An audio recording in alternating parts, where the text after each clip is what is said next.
오늘 창세기 46장입니다. 창세기 46장이고 오늘 내용은 드디어 이제 야곱이 애굽으로 내려가게 되는 그런 과정이고 지난번에도 한번 말씀드렸던 것처럼 이런 내용들을 굉장히 길게 다루고 있잖아요.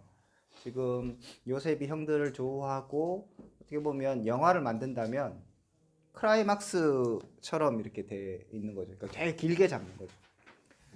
분량을 많이 차지해서 계속 설명하고 있는 거 보면 일단 이 뒷부분에 요셉이 형들을 만나고 그리고 야곱의 가족이 애굽으로 들어가는 이 과정들이 굉장히 창세기에 중요한 후반부에 중요한 역할을 하고 있다라고 일단 여러분들이 기억을 하셔야 됩니다. 그렇다면 그 의미가 무엇인가를 생각해 본다면 1차 독자들에게 하나님의 언약 백성이 어떻게 완성되었고 어떤 언약을 지금 바탕으로 해서 출애굽하고 있고 가나안 땅에 들어가고 있는가, 그리고 그 언약이 어떻게 진행되었는가, 이거에 대한 설명이라고 볼 수 있겠죠. 그런 취지에서 본문을 살펴볼 수가 있겠고, 그래서 야곱이 요셉의 초청에 따라서 이제 애굽으로 가게 되고, 이 야곱의 가족이 애굽으로 가는 이 사실은 창세기 15장에 이미 예견되었던 아브라함에게 이미 말씀하셨어요. 창세기 15장 13절에 14절에 보면 여호와께서 아브라함에게 이르시되 너는 반드시 알라 내 자손이 이방에서 객이 되어 그들을 섬기겠고 그들은 400년 동안 내 자손을 괴롭히리니 그들이 섬기는 나라를 내가 징벌할지며 그 후에 내 자손이 큰 재물을 이끌고 나오겠다라고 이미 말씀하셨어요. 굉장히 오래 전부터 계획되어 있던 일이 실행되고 있고 그 계획되고 있는 일이 실행되는 과정에 기근이라든지 요셉이 노예로 팔려간다든지 뭐 그러면 그 전에 왜 이런 일이 일어났는가? 야곱이 요셉을 편애하고 왜 그렇게 일어났는가? 뭔가 결혼을 계속 중구난방으로 하게 되고 그건 또 왜 그런 일이 일어났는가? 야곱이 저 형을 속이고 결국 에서 때문에 다시 도망가게 되고 뭐 이런 과정들이 다 있는 거잖아요. 역으로 생각해 보면 그 사람들에게는 개개인의 개인사였지만 하나님은 그 개인사에는 긍정적인 부분도 있지만 사실 야곱의 삶을 본다면 부정적인 부분이 많잖아요. 그런 부정적인 야곱의 죄, 야곱의 아집, 야곱의 고집, 욕심 뭐 이런 것들을 하나님이 다 사용하시는 거죠. 그러니까 우리가 죄를 짓는다고 하나님의 역사가 거스러지거나 뭐 잘못되는 게 없어요. 하나도 없어요. 아무 문제 없어요. 뭐 내가 뭐 순종을 안 하면 하나님이 뭐 일을 못 하신다? 그런 거 말도 안 되는 거예요. 하나님 그냥 하시는 거예요. 그런데 하나님은 연약한 우리를 파트너로 세우시고 사용하신다는 게 사실 놀라운 일이죠. 나의 실수까지도 하나님은 바꾸시고 컨트롤하시고 사용하셔서 자기의 뜻을 이루어 가신 그 하나님, 그 과정 가운데 지금 이 얘기가 있다라고 볼 수 있겠습니다. 그래서 하나님은 이미 예고하신 대로 이거를 차곡차곡 진행시켜 가고 계신다.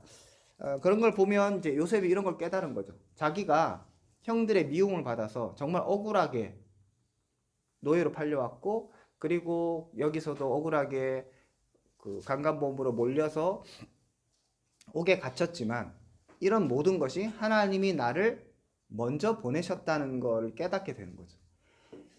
그래서 지난번에 말씀드렸던 것처럼 하나님의 거대한 그 위대한 구원 사역과 하나님의 역사의 흐름 가운데 나는 지금 어떠한 위치에 있는가?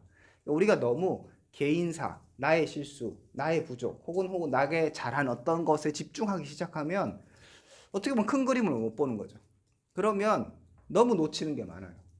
뭐 개개인의 소소한 개인 삶에서의 하나님이 함께 하심도 참 기쁜 일이고 감사한 일이긴 하지만 이런 하나님의 말씀들을 볼 때에 성도로서 좀 시야를 넓힐 필요가 있겠다. 확장할 필요가 있겠다는 생각도 또 하게 됩니다. 그러니까 하나님은 큰 그림을 갖고 우리의 인생을 주관하고 계신다. 자, 그래서 하나님이 이제 그 계획을 따라서 여러 가지 상황들을 일으키셨고 야곱의 가정을 사용하셨고 그래서 야곱은 이제 애굽으로 들어가게 됩니다. 그 가운데 하나님께서 약속을 해주시죠. 그러니까 애국 들어가기 전에 브엘세바에서 희생 제사를 먼저 드립니다. 1절에 보면 그런 얘기가 나오고 희생 제사를 드리는 걸 보면 이제 야곱의 입장에서는 그런 큰 구원 사역 이런 것들을 잘 인식하지 못하고 어렴풋이 알고 있는 야곱에게는 요셉이 살아있고 요셉이 애굽의 총리가 됐다? 너무 큰 일이죠. 그리고 믿기 어려운 일이고, 그런데 뭔가 이런 일이 있고 하나님의 계획하심이 있는 것 같고, 지금까지 인도하셨던 하나님에 대해서 다시 기억을 떠올리며 브엘세바에서 그 하나님께 뭔가 중요한 이 인생의 갈림길이죠. 이제 계속해서 가나안 땅으로 돌아가야 된다. 이게 약속의 땅이라는 얘기들을 듣고 자랐던 야곱이 이제 떠나서 삼촌 라반에게 함께 있다가 정말 죽을 고생하고 그렇게 해서 가족을 이루어서 나름대로 부를 얻어서 다시 가나안 땅에 돌아왔잖아요. 나름 정착하고 있었어요. 나름 정착했는데 기근이 들고 지금 다시 돌아가야 하는 이 지역을 떠나야 되는 상황이니까 여러 가지 마음이 드는 거죠. 그러니까 우리도 그렇잖아요. 어떻게 보면 이거 하나님 뜻인 것 같은데 또 한편으로 보면 이렇게 가는 게 맞나? 내가 얼마 전에 이거 응답 받았는데 A라고 응답 받았는데 갑자기 다른 상황이 막 펼쳐진 거예요. 그럼 자꾸 상황과 환경과 다른 사람들은 B라고 얘기할 때 나 A라고 응답 받았는데 나는 지금 그렇게 살고 있는데 그러면 A는 뭐지? 그 다음은 B가 맞는 건가? 뭐 이런 혼란들이 야곱에게도 당연히 있겠죠. 그 야곱이 고민을 하면서 결국 브엘세바 가는데 어떻게 보면 이런 나중에 다 사막이구나 이러니까 거기서 이제 제사를 드리면서 헌신도 다짐하고 하나님을 의지하는 뭐 그런 마음이었을 것 같아요. 희생제사를 드렸고 거기에 대해서 하나님은 다시 한번 응답하십니다. 하나님 응답하시는 걸 보면 2절부터 나오는데 그 밤에 하나님이 이상 중에 이스라엘에게 나타나 이르시되 야곱아 야곱아 하는지라 야곱이 이르되 내가 여기 있나이다. 하나님이 이르시되 나는 하나님이라 내 아버지의 하나님이니 애굽으로 내려가기를 두려워하지 말라. 여기서 얘기하는 게 내가 누구인가를 설명해 주시죠. 이 자신이 누구인가 설명해 주시는데 그것은 언약의 하나님이 아버지의 하나님이다.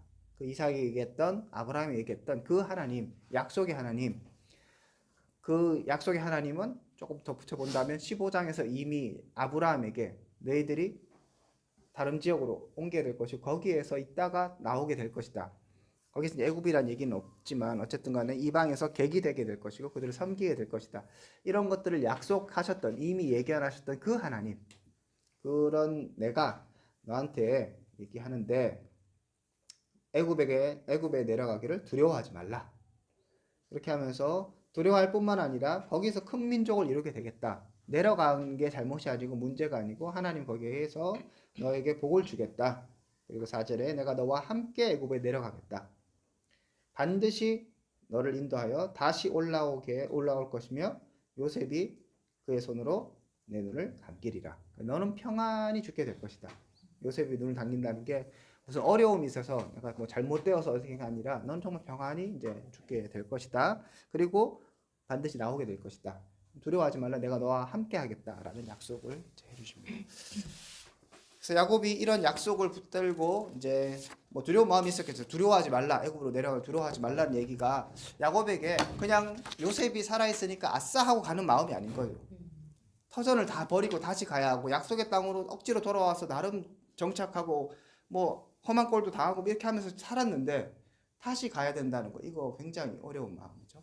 그때 하나님께서 두려워하지 말라라고 말씀하시는 건 야곱에게 굉장한 힘이 되었을 거예요. 그래서 기쁨과 기대하는 마음으로 아마 애굽으로 가게 될 겁니다. 그러면서 성경은 이제 그렇게 내려간 이스라엘 야곱의 가족들을 이제 소개를 하고 있습니다. 명단을 쭉 얘기하거든요. 그 명단을 쭉 얘기하고 그 명단의 마지막으로 27절에 보면 그 사람들이 70명이었다라고 얘기합니다. 이건 이제 숫자 뭐 다른 뭐 번역본에 따라 조금 다르긴 한데 어쨌든 이제 70명 이렇게 채우는 건 뭐 77 뭐 완전의 수 뭐 이런 느낌이 있는 거죠. 그러니까 내려가는 데는 60 몇 명이었어요. 원래 66명인데 이제 또 요셉 그걸 또 쳐갖고 70명을 이제 만들었죠. 어쨌든 간에 이제 그렇게 하면서 하나님의 언약 이런 것들을 다시 상기시키는 그리고 이런 70명이 결국에 가서 지금 이제 1차 독자들에게는 200만 한 300만 되는 그런 민족을 거대한 민족을 이루어서 출애굽하게 되는 그 상황들을 보게 되는 거죠. 아, 우리 조상들이 여기 애굽 왔을 때는 70명밖에 없었는데 이제 이렇게 큰 민족이 되어서 출애굽하게 되는구나. 이거를 이제 1차 독자들은 또 기억하게 되겠죠. 그래서 아마 이런 명단들이 굉장히 중요한 것이고, 이 명단이라는 것이 또 그런 언약, 자기의 조상들이 누구이고, 뭐 우리에게 생소한 이름들일 수 있고 관심이 없는 이름이지만 그들에게는 이제 4대니까 조금 올라가면 뭐 할아버지의 할아버지 정도 네, 뭐 관련 있는 사람, 뭐 내가 들어왔던 뭐 그렇게 이제 되는 거예요. 우리 가족 여기 이름 나오네, 뭐 이렇게 되니까 1차 독자들에게는 되게 의미 있는 이야기겠죠. 자, 이렇게 이제 야곱이 애굽으로 들어오게 되고, 들어왔을 때 유다를 먼저 보낸다고 얘기해요. 28절에 보면 야곱이 유다를 요셉에게 미리 보내요. 여기서 유다의 역할이 되게 다시 강조됩니다. 앞에서도 이제 갈 때 또 이런 역할들이 유다가 강조가 되었죠. 그래서 루벤보다는 이제 그 장자보다는 유다의 역할들을 일단 여기서 좀 강조를 하고 있고요. 고센 땅에 이르게 됩니다. 이제 이 고센 땅에 이르게 된 거는 이미 이제 요셉의 머릿속에 있는 거였죠. 요셉이 45장 10절에 보면 아버지의 아들들과 아버지의 손자들과 아버지의 양과 소와 모든 소유가 고센 땅에 머물며 나와 가깝게 하소서. 형들에게 얘기하는 거예요. 이미 계획을 하고 있는 거죠. 형들이 이제 오게 되면 고센 땅에 살게 될 것이고, 그런 상황을 내가 이제 미리 생각하고 있다. 그게 되게 지금 여기서 또 강조가 되거든요. 얘기가 계속 고센 땅에 대한 얘기가 나와요. 그리고 야곱이 이제 실제로 이제 요셉을 만나는 건 고센 땅에 가는 거예요. 그죠? 고센 땅으로 가서 야곱이 유다를 보내고, 유다가 이제 요셉을 먼저 만나고, 그래서 요셉이 고센 땅으로 와서 야곱을 만나거든요. 그래서 고센 땅에서 이미 정착을 시켜 놓는 거죠. 뭐 정착이라면 그렇지만 일단 딱 거기서 아예 고센 땅으로 먼저 딱 보내놓고, 그리고 요셉도 고센 땅에 가서 만납니다. 좀 특이한 것은 어떻게 보면 이제 우리가 영화를 만든다면 이게 가장 감동적인 장면이잖아요.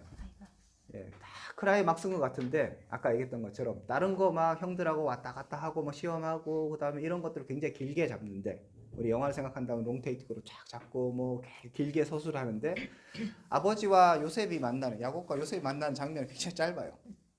그냥 울었다 끝.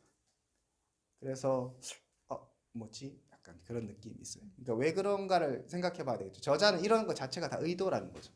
그러니까 성경은 야곱의 개인사에게 관심이 없는 거예요. 야곱이 얼마나 마음이 힘들었으며 요셉을 봤을 때 만났을 때 그 감격과 뭐 감동, 서로 얼싸르며 그래 어떻게 지냈니부터 시작해서 아버지 뭐 건강은 어떠세요?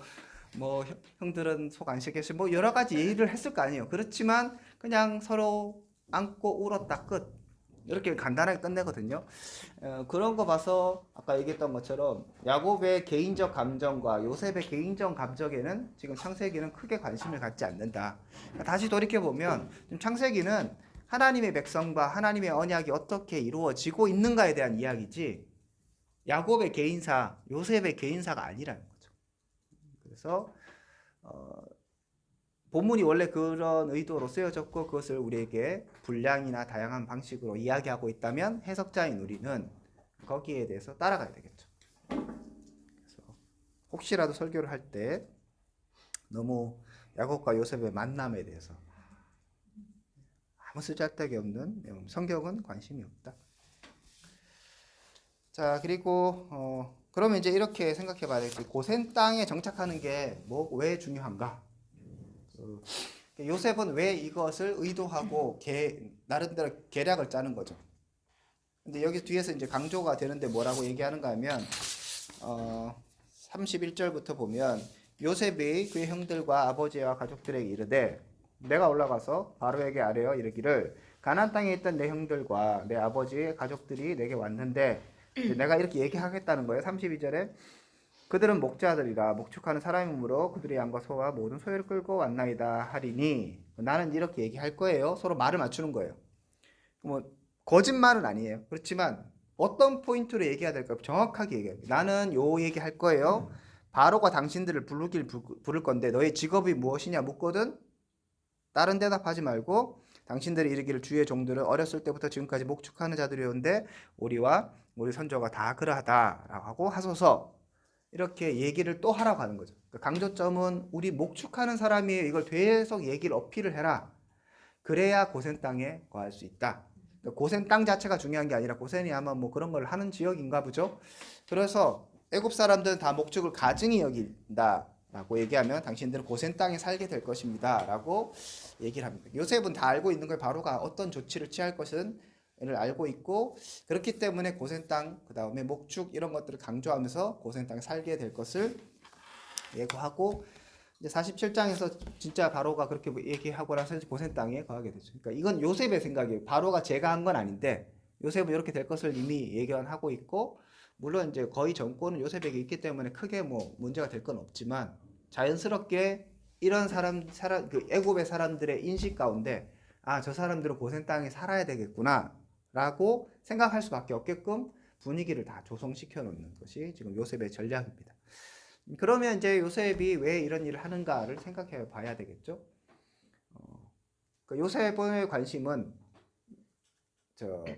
이 자기의 가족들을 애굽 사람들과 분리시켜 놓는 게 굉장히 큰 관점인 거죠. 그래서 서로 크게 교류 안 하고 그 지역에서 아주 잘 정착할 수 있게끔 분위기를 다 조성해서 딱 안식처를 마련해 주는 거. 여기 와서 애굽의 사람들과 어울려 살게 되면 그 당시에 이제 뭐 우리가 아는 것처럼 뭐 피라미드 있고 뭐 약간 이거 뭐 눈이 돌아갈 거 아니에요. 저 가나안도 뭐 그렇게 막 뒤떨어진 데는 아니겠지만 그런 세계 최강의 당시에 애굽에 와서 그 애굽의 문화와 애굽의 신 뭐 그런 것들을 보면서 동화될 수 있기 때문에 이것들 분리시키죠. 그러니까 요셉의 마음속에 뭐가 있는가 하면 하나님이 나를 미리 보내셨고 하나님의 백성을 길러내는데 나를 사용하신다는 인식을 갖고 있는 거예요.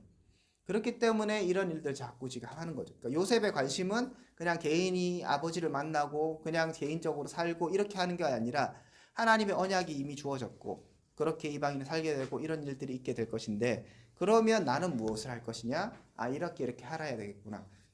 그런 이제 하나님의 계획 가운데 인간의 자유의지 속에서 자기의 뜻을 자기의 역할을 깨달아 가는 거죠. 이게 이제 우리에게도 사실 어떻게 보면 동일하게 주어지는 겁니다. 하나님의 위대한 거대한 구원의 역사 가운데 나의 역할은 하나님께서 직접적으로 말씀 안 하실 때가 많아요. 나는 자유의지 속에서 내 역할들을 발견해 가는 거예요. 그런데 하나님의 그 구원 사역들, 그 다음에 하나님의 뜻들을 깨달으면 자연스럽게 자기가 무엇을 해야 되는가 알게 되는 거죠. 이런 것이 어떻게 보면 가장 성숙한 사람들의 모습이 아닐까 이런 생각도 하게 됩니다. 또 한 가지 여기에서 이제 고센 땅에 이르게 된다는 그거를 얘기하는 이유가 그렇게 예상했던 이유가 사람들이 애굽 사람들은 목축을 가증히 여긴다라는 사실 때문이에요. 그죠? 문화적으로 애굽 이것은 사람들을 그 목축을 굉장히 싫어한다. 왜 싫어하는지는 정확하게 뭐 몰라요. 뭐 여러 가지 뭐 주석에는 있지만 뭐 그건 우리가 뭐 중요하게 생각하는 거. 어쨌든 간에 결과적으로는 목축을 싫어해요. 가증 여기고 그런 사람들과 함께 교류하는 것을 싫어하는 걸 그렇게 어필을 해서 분리를 시키는 거잖아요. 그랬을 때 이제 하나님의 뜻이 있어요. 하나님의 백성을 잘 길러고 보호하고 어떻게 보면 좀 분리시키고 잘 인큐베이터처럼 그런 환경을 마련해 줘야 되겠다. 그러면 뭐 방법 여러 가지 수 있잖아요. 자기가 이제 애굽의 총리니까 무조건 딱 뭐 땅 하나 좀 주십시오.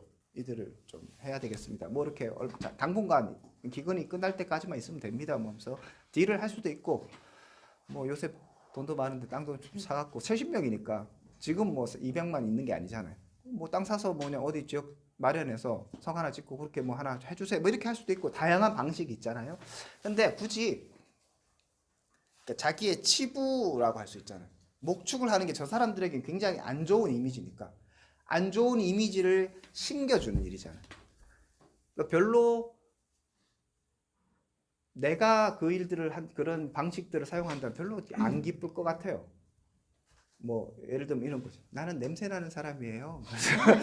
뭐 이런 거죠. 저는 목욕을 한 번도 하지 않았어요. 뭐 이런 얘기를 해서 굳이 그렇게 분리를 시켜야 되는가? 약간 그런 부분에 있어서는 이게 야 요셉이 굳이 자기 이게 애굽 사람 입장에서 안 좋은 이미지를 굳이 만들어 가면서까지 이 일들을 하는가라는 생각을 해볼 수 있겠죠. 다른 방법도 있지 않을까? 근데 이제 요셉은 그러니까 제가 계속 이런 걸 얘기하는 이유는 고센 땅에 거하게 하는 그런 역할들에 대해서 그런 일들에 대해서 요셉이 강조를 많이 이렇게 본문에서 그 얘기를 계속 해요. 그렇기 때문에 이게 이제 포인트라는 거죠. 그런데 한번 생각해 보면 나의 안 좋은 이미지를 부각시켜서 이런 일들을 한다. 그러니까 일반적인 입장에서는 별로 좋은 방법이 아닐 수 있고 굳이 이렇게 해야 되나 이런 생각이 있을 수 있다는 거죠. 그래서 한번 생각해 보면 요셉의 생각 입장에서는 어떻게 하면 자기가 미리 하나님께서 자신을 먼저 보내셨는데 내 역할들을 잘 할 것인가 그리고 이 야곱의 가족들을 잘 길러낼 것인가에 대해서 자기가 이제 책임을 맡았고 그렇게 이제 하려고 노력하고 있는 것. 이 정체성을 어떻게 지켜나갈 것인가에 있어서는 좋은 이미지를 만들거나 내가 그냥 눈에 보이는 이득을 취하는 게 아니라 큰 대전제 그리고 하나님의 정체성을 지켜가는 것이 더 중요한 것이죠. 그렇기 때문에 내가 조금 이미지가 안 좋아지더라도 그게 더 효과적이라면 그래서 확실한 분리 아예 그냥 모든 사람들이 목적을 그냥 싫어하는 그걸 막 강조하면서 그러면 밑에 사람들도 그냥 싫으니까 안 가는 거예요. 명령을 해서 안 가 뭐 이런 차원의 문제가 아니라 그냥 애굽 사람은 쟤네들이 오긴 왔는데 요셉의 가족이니까 뭐 뭐라 할 수도 없고 뭐 환대는 해주는데 그렇지만 직업을 딱 얘기했을 때 목축하는 사람이에요 했을 때 사람들의 이제 인상을 한번 생각해 보세요. 아, 목축하는 사람이래 막 이런 거죠. 쟤 냄새 난데 뭐 이런 쟤는 목욕을 안 한대 뭐 이렇게 되면 요셉도 자기 이미지가 있는데 거기에서 굉장히 지위가 높고 지금 뭐 거의 1인자에 가까운 사람인데 내 가족이 좀 좋은 이미지로 포장되면 좋을 것 같은데 안 좋은 이미지로 막 구겨 나갔고 분리를 딱 시키는 거죠. 그만큼 요셉에게는 이 이제 분리 그리고 그 하나님의 백성들을 만들어가는 게 굉장히 중요했다는 거죠. 그래서 여러분들이 이 부분의 설교를 뭐 한다면 여러 가지 아까 얘기했던 전체적으로 하나님의 구원 계획 가운데 이루어지는 그 과정 그리고 이게 개인사가 아니라 하나님의 역사, 하나님의 구원 역사가 이루어지는 거대한 일 가운데 있는 것이기에 요셉과 야곱의 만남 이런 것들에서 굳이 집중하지 않는다. 뭐 이런 것들이 하나의 포인트가 될 수 있겠고 그러면서 하나님이 그런 구원 역사 가운데 소소한 개인의 삶을 다뤄가시는 그 하나님이 우리의 삶도 다뤄가실 수 있다. 그리고 하나님 실패하지 않으시고 나의 죄, 나의 부족한 모든 것까지라도 하나님은 선으로 바꾸시고 그 부족한 죄 이런 것까지도 활용하셔서 하나님의 역사를 이루어 가신다. 하나님 실패하지 않으신다. 이런 부분들을 또 설교할 수 있을 것 같고 그런 게 이제 앞에 부분에서도 다뤄질 수 있기 때문에 이게 반복될 수도 있는데 또 한 가지는 이제 하나님 그 오늘 본문에서 요셉에게는 어떻게 보면 좋은 이미지를 갖는 것보다는 하나님의 백성으로서 정체성을 지켜가는 것이 오히려 더 중요하고 핵심적인 가치였다. 그래서 우리도 이제 고민을 해볼 수 있겠죠. 내가 지켜가는 그 가치가 나의 이미지, 내가 다른 사람들에게 좋은 것으로 소개되고 뭐 좋은 게 좋은 거다 하고 그렇게 넘어가 버리는 삶을 선택할 것이냐. 혹시 나의 이미지가 별로라도 뭐 억지로 일부러 뭐 그렇게 할 필요는 없지만 더 중요한 가치를 위해서는 그 낮은 가치들을 충분히 버릴 수 있는 그렇게 해서 더 중요한 가치에 헌신하는 그런 뭐 요셉의 그 선택 전략을 또 우리가 고민해 보면서 우리 이 마지막 시대에도 하나님의 백성으로 정체성을 지켜가는 그 가치 가운데서는 내가 무엇을 선택할 것인가? 그리고 혹시 내가 그 가치를 위해서라면 버릴 것은 없는가? 포기할 것은 없는가? 이런 부분을 좀 설교하면 오늘 현실과 좀 맞닿을 수 있지 않을까 생각이 듭니다. 네, 질문 있으면 질문하시죠.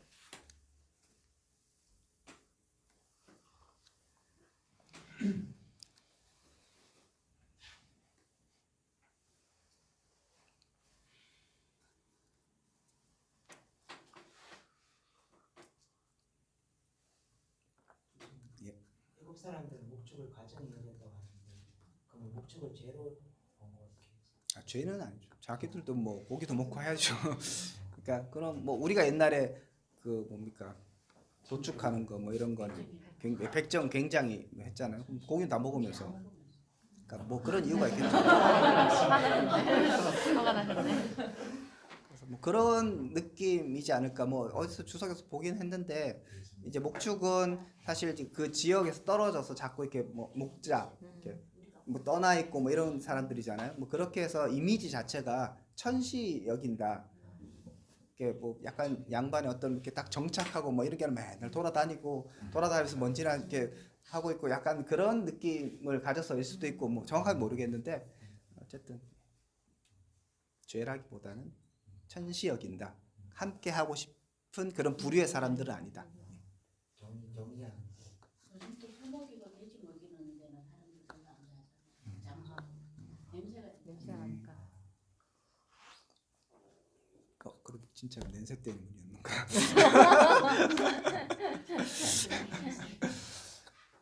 왜 제가 죄를 봤냐면 뒤에 고센 땅에 살게 되리다 할때 출애굽기 10가지 재앙에서 이스라엘 백성들은 저 정확히 기억은 안 나는데 두 번째 재앙까지 같이 나가게 하다가 세 번째 그 2장인가부터는 이스라엘 백성을 따로 구별해서 고센 땅에 살게 하신 하나님의 역사를 기억이 나가지고 그래서 이게 따로 구별이 돼서 그래서 죄로 봤다고 죄는 죄가 알겠습니다. 아닐 것 같습니다. 저는 한국인이라서.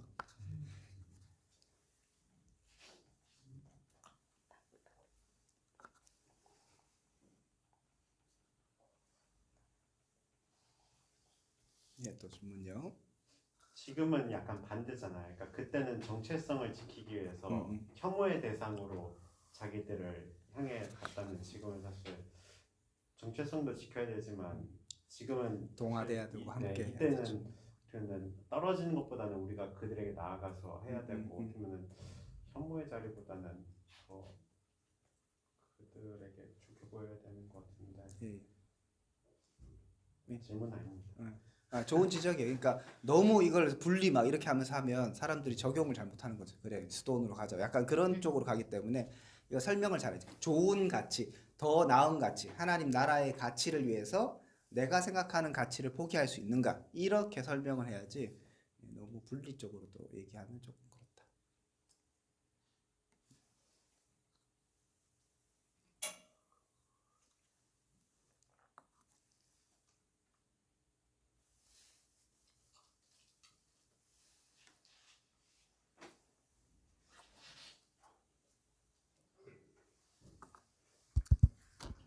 아까 고센 땅 계속 얘기하셨는데 그런 메시지들을 찾기 위해서는 그래서 그 당시의 상황이랑 그런 것들 생각해봐야 할까요? 그러니까 저희는 이런 메시지를 찾을 수 없을 것 같아서 저는 이런 메시지를 찾을 수 없을 것 같아서 아까 그 고센 땅에 대한 그런 본문을 보고서 교수님 말씀하신 그런 요셉이 고센 땅으로 가고 싶어하는 이유 그런 것들을 저희는 발견할 수 없을 것 같은데 알 수 있다. 해보자. 그냥 그 등장하는 사람들의 입장을 생각한다거나 문화를 생각한다거나 그런 작업들이 필요할까요? 뭐 제가 항상 얘기하는 것처럼 본문에 해답이 있다. 그러니까 본문이 아까 뭐 요셉하고 야곱의 조를 크게 다루지 않는다. 근데 그 전제는 유독 지금 형들과의 그런 관계나 이런 것들은 되게 복잡하게 많이 다루고 있는데 정말 어떻게 보면 우리 생각에는 야곱하고 요셉이 딱 만나는 게 되게 클라이막스일 것 같지만 정작 그것은 다루지 않고 있고 그러니까 그런 분량의 차이 그러니까 본문이 지금 무엇을 포커스를 맞추는가를 생각해 보면 그 안에 메시지가 있는 거죠. 고센 땅을 제가 이렇게 자꾸 주목하는 건 고센 땅에 거하게 하려고 하는 의도를 요셉이 자꾸 내비치는 거죠. 본문에 그냥 적혀 있는 거예요.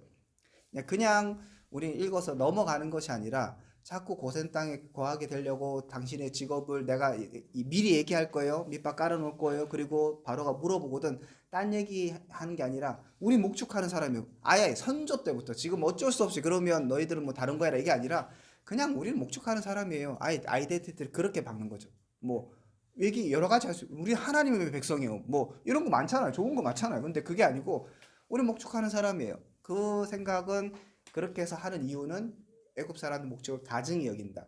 가증이란 단어를 썼고 그런 어떻게 보면 안 좋은 이미지를 심어주면서까지라도 분리를 시키려고 하는 요셉의 노력들이 본문 안에 있기 때문에 분량이나 그다음에 반복이나 이런 걸 통해서 있기 때문에 그럼 그거 자체가 하나의 메시지가 되는 거죠. 관찰을 하면 보인다. 안 보였으면 하지 않았다. 그러면 아예 처음부터 고센으로 인도하게 하고 고센 땅에 이르고 거기서 고센 땅에서 이야기하고 있고 예. 또 마지막에 고센 땅에서 살게 될 거다. 그렇게까지 찾아보겠습니다. 조금만 더 드리자면 지금 창세기 47장이잖아. 나머지 3장은 뭐 이스라엘 죽음이랑 요셉의 죽음에다가 이게 창세기 이제 끝이잖아요. 그 다음에 바로 출애굽이잖아요. 근데 제 생각에 고상에서 들어가고 살고 다시 고상에서도 나갈 거라 이거 믿지 않아요. 이게 지흥에 보면도 거기에서 나중에 출애굽에서 되게 편한 살기만 편한 거 아니고 빠르게 갈 때도 제일 편한 곳이라서 우리가 이거 때문에도 좀 있지 않을까. 그냥 총체적으로 보면은 사실 하나님의 계획대로 이루어져서 다시 돌아오긴 하는데 요셉이 어쨌든 자기네 민족을 구별하려고 했던 거는 출애굽기로 넘어가서 보면은 그러니까 그 부분만 봤을 때는 실패한 게 아닌가. 그러니까 고센 땅에서 원래는 자기들끼리 살아 했는데 물론 출애굽기 나가서도 자기들끼리 사는 것처럼 고센이 구별되고 이런 걸 보면은 그런 것 같지만은 목축일을 해야 했던 사람들이 이제 애굽 사람들 밑으로 와서 일하는 장면들이 나오잖아요. 그래서 구별하려고 했던 것들이 결국에는 어떻게 보면 실패한 게 아닌가. 실패했다기보다는 약간 예견된 일이지 않을까요? 예, 예견된 일이었죠. 가증스럽게 이게 땅에 그러니까 여기 저기 창세기 15장에 이미 그 얘기가 나와 있으니까 계기되어 그들을 섬기겠고 400년 동안 내 자손을 괴롭히리라는 게 있기 때문에 요셉이 무슨 어떤 계획의 실패로서 그런 일들이 나기보다는 뭐 전체적으로 그렇게 하나님의 계획이 있었고 그러니까 하나님 조금 뭐 다른 얘기지만 우리 하나님의 스케일은 좀 커요.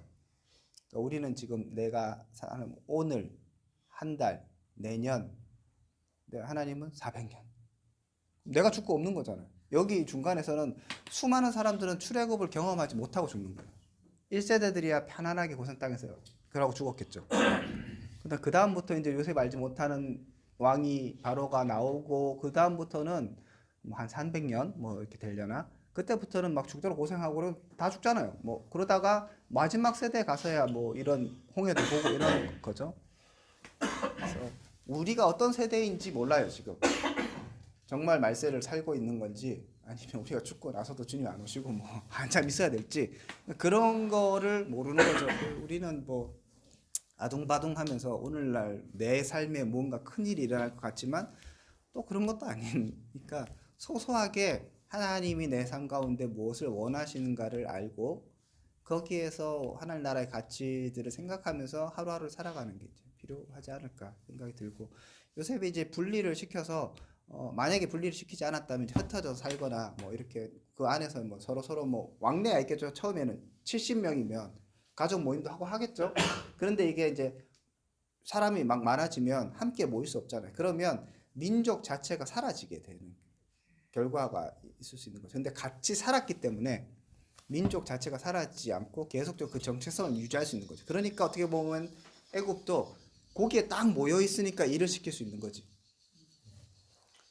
딱 모여 있으니까. 그다음에 거기 안에서 장로들이 다 있잖아요. 자기들끼리 집안이 있고, 그러니까 장로가 있고 지도자들이 있으니까 일 시키기도 편한 거지. 지네들의 구조가 있고. 그러니까 우리가 이스라엘 백성들을 완전한 노예로 볼 수는 없어요.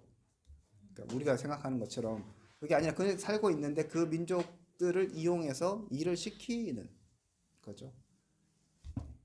무슨 집안의 종처럼 그렇게 노예는 아니고, 신분적으로도 그렇게 와서 들어온 사람들도 아니고.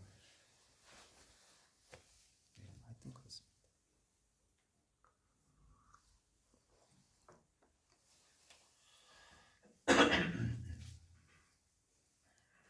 제가 궁금한 거 뭐냐면요. 그 고센 땅에서 따로 사는 거도 뭐 아까 예를 들어 뭐 믿음이 좀 더 지키거나 아니면 자기 안에 있는 그런 죽지성 좀 더 강화할 수 있거나 하지만 출애굽 중에서 모세는 바로한테 찾아가서 내 배송을 보내라 하는 이유는 바로 배송을 그들이 나를 섬길 것이다. 8장 1절을 보면 출애굽기. 여호와 예.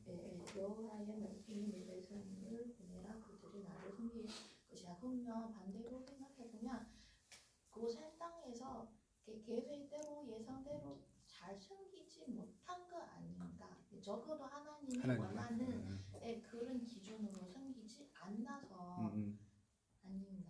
이거를 그래서 고3에서 근데 처음에 고생해서 이스라엘의 이유 사실 목적이 있지만 사회는 별로 하지 못해서.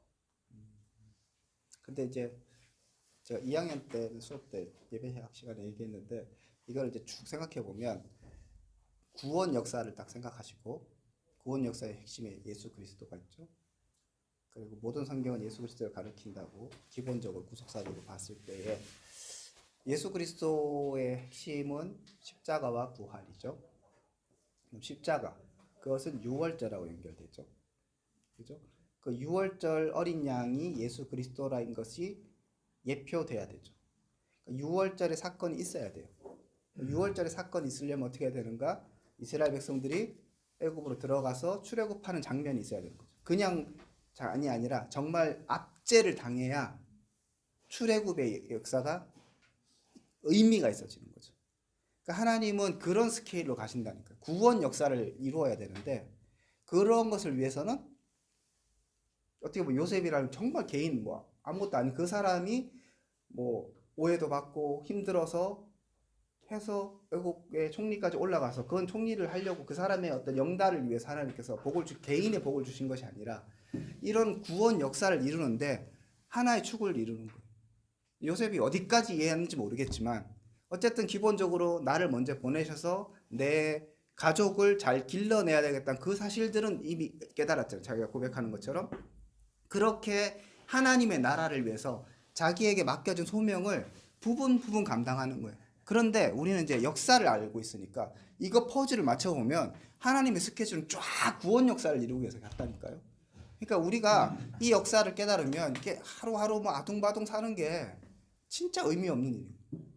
하나님 막 역사를 이루고 400년 뭐 1000년 뭐 이렇게 막 하면서 진짜 아무것도 아닌 것 같은 야곱이라는 사람이 뭐 싸우고 장잡고 아유 그 팥죽에고 뭐 지네끼리 뭐 하는 일이에요. 그런데 이게 어떻게 연결하다 보니까 십자가까지 오는 거예요.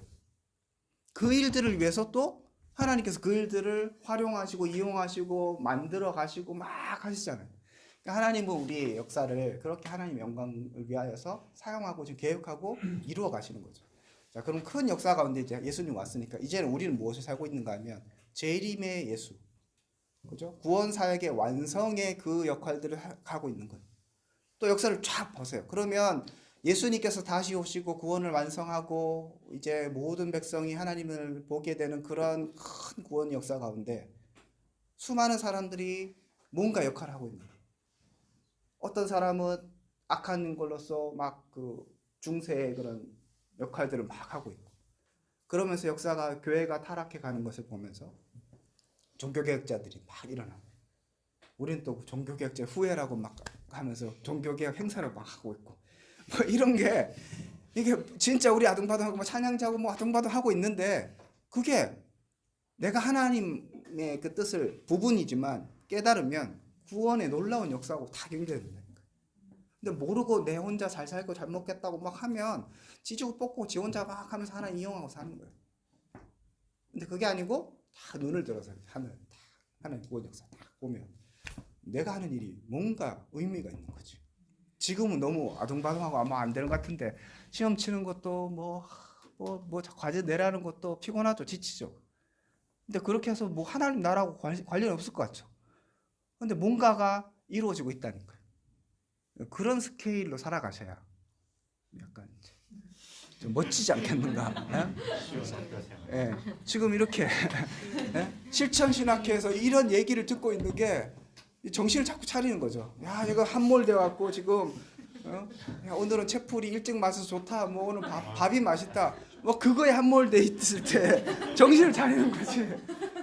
나의 식사가 그래서 먹든지 마시든지 무엇을 하나의 영광을 위해서 하라는 게 그게 연결될 수 있는 거예요. 내가 구원 사역을 위해서 먹을 수 있는 거지. 이걸 알아야 되는 거예요. 그러니까 행복한 거지. 그리고 그래서 자존감이 높아지는 거예요. 뭐 나를 사용 안 해? 아 치워라. 뭐 이런 거 있잖아요. 뭐 나를 몰라줘? 뭐 아 치워라. 뭐 이런 거죠. 돈을 안 줘? 치워? 좀 아쉽지만 뭐 치워라.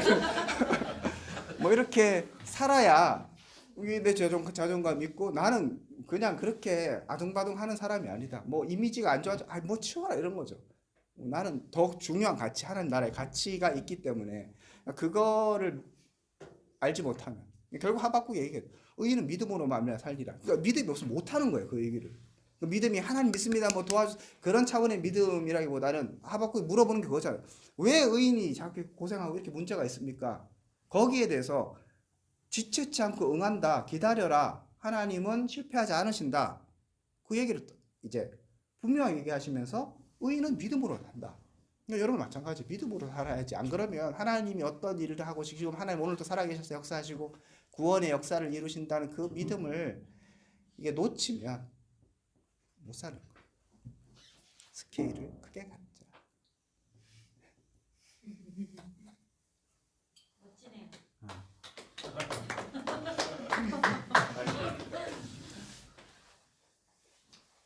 멋지네요. 마쳐야 되겠죠. 한 가지 궁금한 게